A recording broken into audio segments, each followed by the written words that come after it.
اب عقیدہ توحید نصیب ہے ہمیں، اور ہم اللہ تعالیٰ جل شانہ کو واجب الوجود، مستقل بالذات اور مستحق عبادت مانتے جانتے ہیں۔ اب اللہ کا کوئی شریک اور کوئی ند ہم نہیں ٹھہراتے ہیں، کوئی اس کی ضد نہیں ہو سکتی۔ اب اس کے تقاضے کیا ہیں؟ تو یہ تو توحید کا عقیدہ ہے، اب اس کے تقاضے کیا ہیں؟ توحید ایک زندہ قوت ہے، یہ بات ذہن میں رکھیں۔ یہ صرف علم الکلام کا مسئلہ نہیں ہے۔ ہمارے استاد فرمایا کرتے تھے کہ یہ توحید سمجھنے سمجھانے والی بات نہیں ہے، یہ تو پینے اور پلانے والی بات ہے۔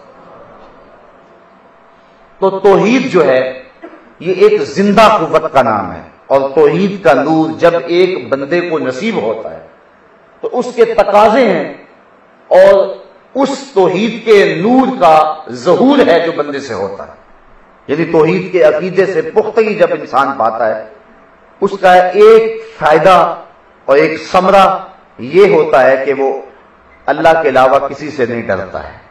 یہ توحید کا فیضان ہے۔ اگر توحید راسخ ہے، اگر عقیدہ توحید مضبوط ہے، اور یہ یقین ہے کہ ہر شے کا مدبر متصرف حقیقی اللہ ہی ہے، اس کے چاہنے سے ہوتا جو کچھ ہوتا، اس کی مرضی کے بغیر ایک پتہ بھی جنبش نہیں کر سکتا، یہ اگر یقین ہے، موت و حیات اس کے ہاتھ میں ہے، عزت و ذلت اس کے ہاتھ میں ہے، اگر یہ یقین ہے تو پھر انسان کسی بندے سے نہیں ڈرے گا، وہ کسی سے خوف زدہ نہیں ہوگا، اس کے سینے میں صرف خوف اپنے رب کا ہوگا۔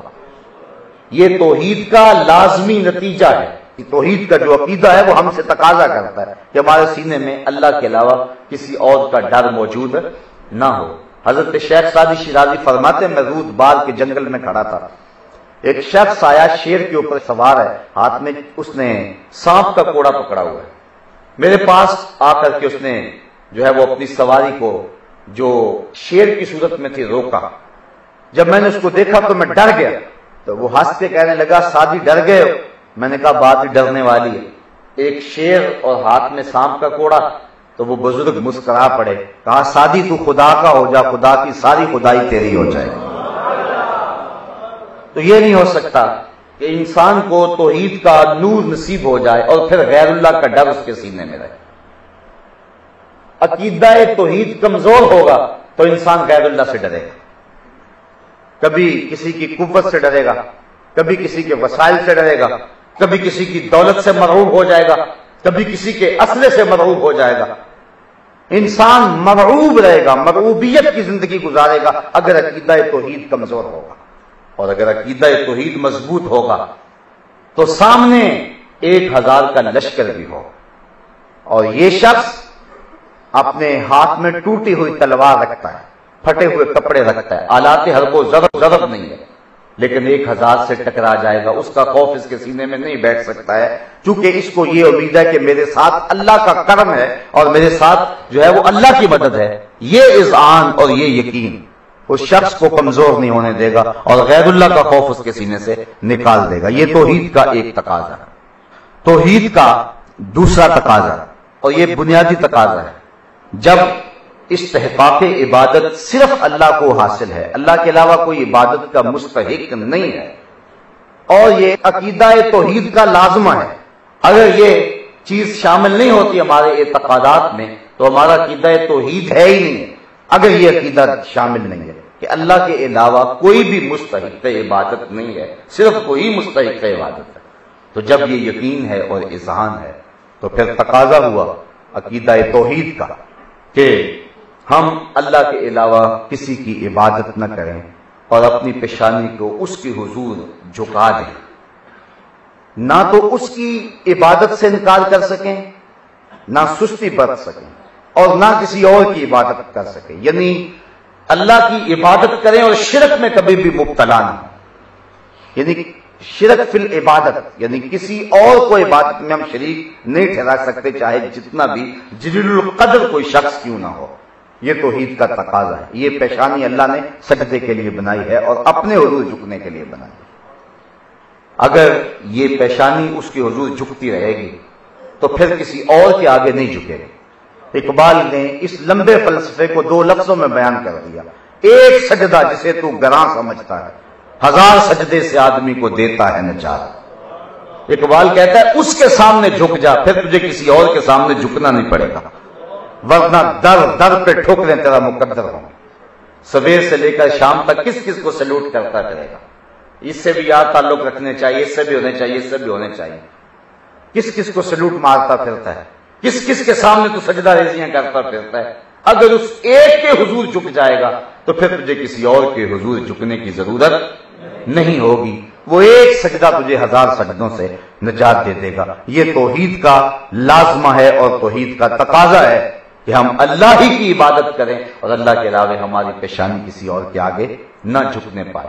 یہ پیشانی اللہ نے بنائی ہی اپنے حضور جھکنے کے لیے، بلکہ اللہ تعالیٰ نے پوری کائنات کے اندر جتنی بھی مخلوقات بنائی ہیں ان کی عبادتوں کے مختلف طریقے ہیں، سارے طریقے انسان کی عبادت میں جمع کر دیے۔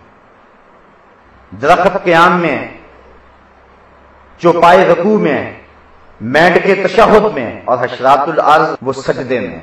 اللہ نے انسان کی عبادت میں قیام بھی رکھ دیا، رکوع بھی رکھ دیا، تشہد بھی رکھ دیا اور سجدے بھی رکھ دیے، کیونکہ یہ اشرف المخلوقات ہے، اس کی عبادت تمام مخلوقات کی عبادتوں کی جامع ہونی چاہیے۔ تو اللہ تعالیٰ نے حضرت انسان کو اپنے لیے بنایا اور قرآن میں واضح طور پہ فرمایا کہ ہم نے انسان اور جن کو اپنی بندگی کے لیے پیدا کیا۔ زندگی آمد برائے بندگی، زندگی بے بندگی شرمندگی۔ ہماری تخلیق کا مقصد ہی اللہ تعالیٰ جل شانہ کی عبادت کرنا ہے۔ اللہ تعالیٰ فرماتا ہے والذی خلق لکم ما فی الارض جمیعا، زمین میں جو کچھ ہے اے انسان میں نے تیرے لیے پیدا کیا۔ ہر شے انسان کے لیے بنائی اور انسان کو اپنے لیے بنایا۔